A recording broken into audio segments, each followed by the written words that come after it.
The Galactic Empire, known as the Athar Dominion, spanned hundreds of systems and thousands of worlds.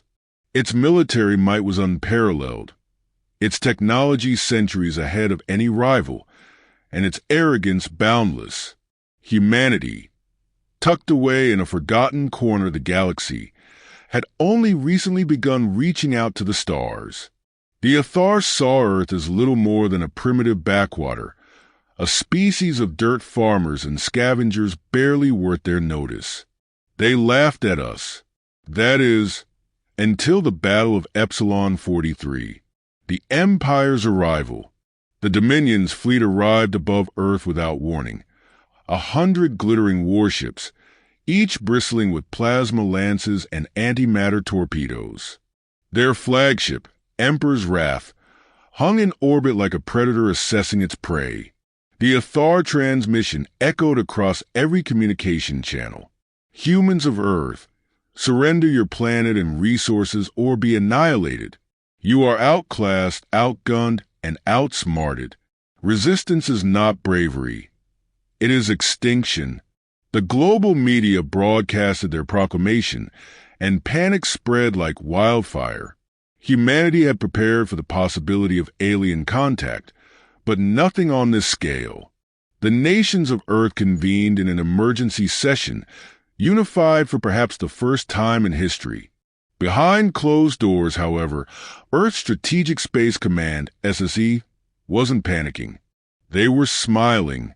The plan unfolds. Unbeknownst to the Athar, humanity had been playing the long game. For decades, Earth had invested heavily in stealth technology, far outstripping the galactic standard. While the Athar relied on brute force and overwhelming firepower, humanity had mastered invisibility, both physical and digital. Earth's fleet wasn't in plain sight because it didn't need to be. Hidden within the dark void of space, cloaked battleships and strike cruisers lay in wait. They had been tracking the Athar fleet long before it arrived at Earth. Commander Elena Vasquez, the leader of Earth's Ghost Fleet, stood aboard the bridge of the Erebus, a dreadnought invisible to every Athar sensor. She watched the enemy ships hover arrogantly above Earth. "They think we're defenseless," she said, smirking. "Let's show them the meaning of stealth warfare, the decloaking." The Athar began deploying orbital bombardment platforms, confident in their dominance.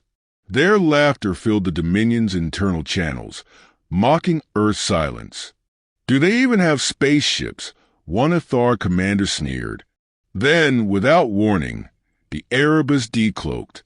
It appeared like a phantom, shimmering into existence just off the starboard bow of the Emperor's Wrath.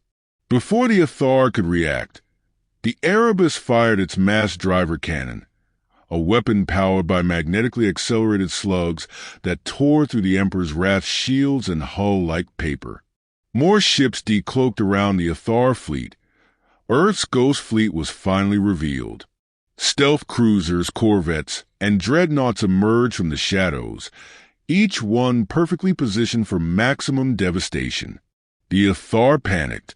Their fleet, once so menacing, was caught off guard. Communications were in chaos as Earth ships unleashed precision strikes on the Dominion's most critical vessels.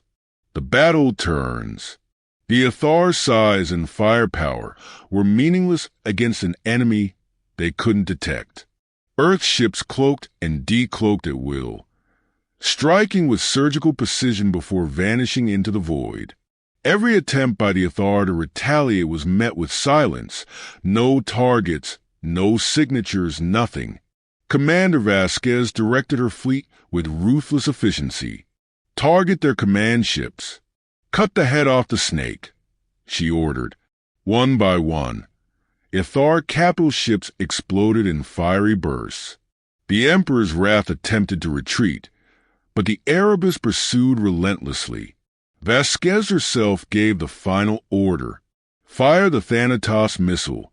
The Erebus launched its most devastating weapon, a stealth-guided antimatter warhead. The Emperor's wrath disintegrated in a blinding flash, taking half the Athar command staff with it. The aftermath.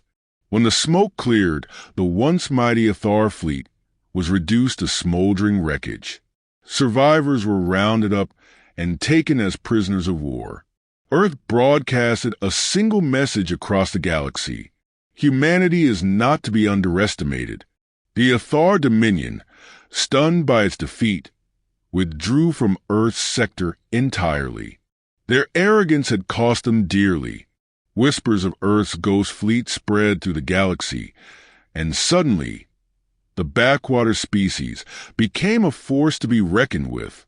Humanity had achieved more than survival. They had proven that strategy and ingenuity could triumph over brute strength. From that day forward, the stars no longer laughed at Earth.